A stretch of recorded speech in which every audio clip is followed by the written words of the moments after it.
Welcome back to Mindfuel Studio.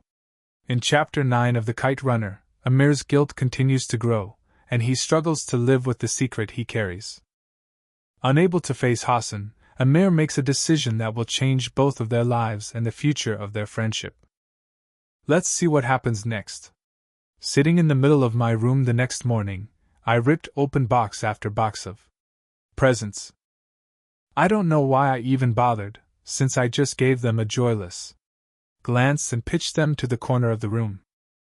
The pile was growing there: a Polaroid camera, a transistor radio, an elaborate electric train set and several sealed envelopes containing cash.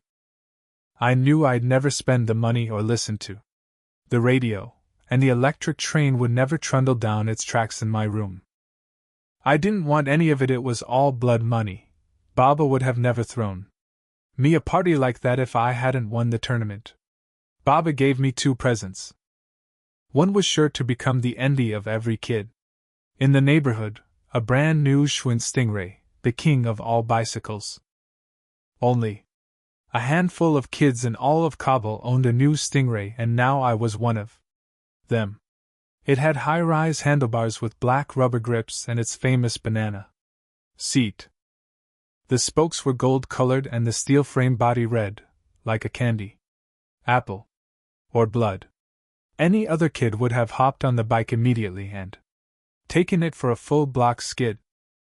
I might have done the same a few months ago. "You like it?" Baba said, leaning in the doorway to my room. I gave him a sheepish grin and a quick "Thank you." I wished I could have mustered more. "We could go for a ride," Baba said. An invitation, but only a half-hearted one. "Maybe later." "I'm a little tired," I said. "Sure," Baba said. "Baba?" "Yes?" "Thanks for the fireworks," I said. "A thank you, but only a half-hearted one." "Get some rest," Baba said, walking toward his room. The other present Baba gave me, and he didn't wait around for me to open this one, was a wristwatch. It had a blue face with gold hands in the shape of lightning bolts. I didn't even try it on. I tossed it on the pile of toys in the corner. The only gift I didn't toss on that mound was Rahim Khan's leather-bound notebook. That was the only one that didn't feel like blood money. I sat on the edge of my bed, turned the notebook in my hands, thought about what Rahim Khan had said about Humaira, how his father's dismissing her had been for the best in the end. She would have suffered. Like the Times Kaka. Humayun's projector got stuck on the same slide, the same image kept flashing in my mind over and over: Hassan, his head downcast, serving drinks to Asif and Wali. Maybe it would be for the best. Lessen his suffering. And mine too. Either way, this much had become clear: one of us had to go. Later that afternoon, I took the Schwinn for its first and last spin. I pedaled around the block a couple of times and came back. I rolled up the driveway to the backyard where Hassan and Ali were cleaning up the mess from last night's party. Paper cups, crumpled napkins, and empty bottles of soda littered the yard. Ali was folding chairs, setting them along the wall. He saw me and waved. "Salam, Ali," I said, waving back. He held up a finger, asking me to wait, and walked to his living quarters. A moment later, he emerged with something in his hands. "The opportunity never presented itself last night for Hassan and me to give you this," he said, handing me a box. "It's modest and not worthy of you, Amir Aga. But we hope you like it. Still, happy birthday." A lump was rising in my throat. "Thank you, Ali," I said. I wish they hadn't bought me anything. I opened the box and found a brand new Shahnama a hardback with glossy colored illustrations beneath the passages. Here was Faranjis gazing at her newborn son Kai Khosrow. There was Afrasiab riding his horse, sword drawn, leading his army. And, of course, Rostam inflicting a mortal wound onto his son, the warrior Sorab. "It's beautiful," I said. Hassan said your copy was old and ragged, and that some of the pages were missing, Ali said. All the pictures are hand-drawn in this one with pen and ink, he added proudly, eyeing a book neither he nor his son could read. It's lovely, I said. And it was. And I suspected not inexpensive either. I wanted to tell Ali it was not the book, but I who was unworthy. I hopped back on the bicycle. Thank Hassan for me, I said. I ended up tossing the book on the heap of gifts in the corner of my room. But my eyes kept going back to it, so I buried it at the bottom. Before I went to bed that night, I asked Baba if he'd seen my new watch anywhere. The next morning, I waited in my room for Ali to clear the breakfast table in the kitchen. Waited for him to do the dishes, wipe the counters. I looked out my bedroom window and waited until Ali and Hassan went grocery shopping to the bazaar, pushing the empty wheelbarrows in front of them. Then I took a couple of the envelopes of cash from the pile of gifts and my watch, and tiptoed out. I paused before Baba's study and listened in. He'd been in there all morning, making phone calls. He was talking to someone now about a shipment of rugs due to arrive next week. I went downstairs, crossed the yard, and entered Ali and Hassan's living quarters by the loquat tree. I lifted Hassan's mattress and planted my new watch and a handful of Afghani bills under it. I waited another 30 minutes. Then I knocked on Baba's door and told what I hoped would be the last in a long line of shameful lies. Through my bedroom window, I watched Ali and Hassan push the wheelbarrows loaded with meat, fruit, and vegetables up the driveway. I saw Baba emerge from the house and walk up to Ali. Their mouths moved over words I couldn't hear. Baba pointed to the house and Ali nodded. They separated. Baba came back to the house. Ali followed Hassan to their hut. A few moments later, Baba knocked on my door. Come to my office, he said. We're all going to sit down and settle this thing. I went to Baba's study, sat in one of the leather sofas. It was 30 minutes or more before Hassan and Ali joined us. They'd both been crying, I could tell from their red, puffed-up eyes.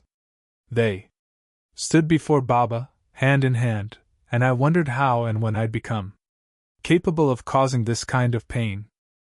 Baba came right out and asked, Did you steal that money? Did you steal Amir's watch, Hassan? Hassan's reply was a single word, delivered in a thin, raspy voice. Yes. I flinched, like I'd been slapped. My heart sank and I almost blurted out the truth. Then I understood, this was Hassan's final sacrifice for me. If he'd said no, Baba would have believed him because we all knew Hassan never lied. And if Baba believed him, then I'd be the accused. I would have to explain and I would be revealed for what I really was. Baba would never, ever forgive me. And that led to another understanding. Hassan knew he knew I'd seen everything in that alley, that I'd stood there and done nothing. He knew I had betrayed him, and yet he was rescuing me once again, maybe for the last time. I loved him in that moment, loved him more than I'd ever loved anyone, and I wanted to tell them all that I was the snake in the grass, the monster in the lake. I wasn't worthy of this sacrifice. I was a liar, a cheat, and a thief. And I would have told, except that a part of me was glad that this would all be over with soon. Baba would dismiss them, there would be some pain, but life would move on. I wanted that. To move on, to forget, to start with a clean slate. I wanted to be able to breathe again. Except Baba stunned me by saying, I forgive you. Forgive? But theft was the one unforgivable sin, the common denominator of all sins. When you kill a man, you steal a life. You steal his wife's right to a husband, rob his children of a father.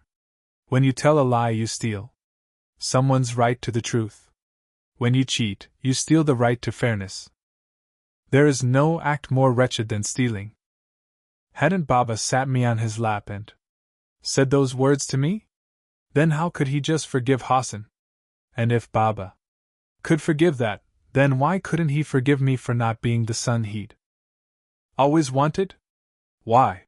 We are leaving, Aga Sahib, Ali said. What? Baba said, the color draining from his face. We can't live here anymore, Ali said. But I forgive him, Ali, didn't you hear? Said Baba. Life here is impossible for us now, Aga Sahib. We're leaving. Ali drew Hassan to him, curled his arm around his son's shoulder. It was a protective gesture, and I knew whom Ali was protecting him from. Ali glanced my way, and in his cold, unforgiving look, I saw that Hassan had told him. He had told him everything about what Asef and his friends had done to him, about the kite, about me. Strangely, I was glad that someone knew me for who I really was. I was tired of pretending. I don't care about the money or the watch, Baba said, his arms open, palms up.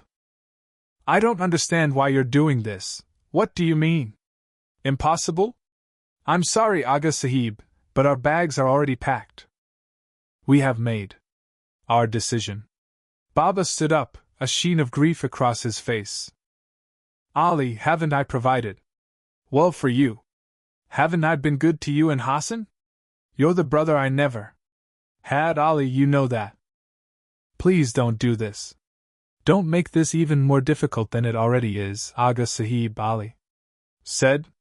His mouth twitched, and for a moment I thought I saw a grimace. That was when I understood the depth of the pain I had caused, the blackness of the grief I had brought onto everyone, that not even Ali's paralyzed face could mask his sorrow. I forced myself to look at Hassan, but his head was downcast, his shoulders slumped, his finger twirling a loose string on the hem of his shirt. Baba was pleading now. At least tell me why. I need to know. Ali didn't tell Baba, just as he didn't protest when Hassan confessed to the stealing.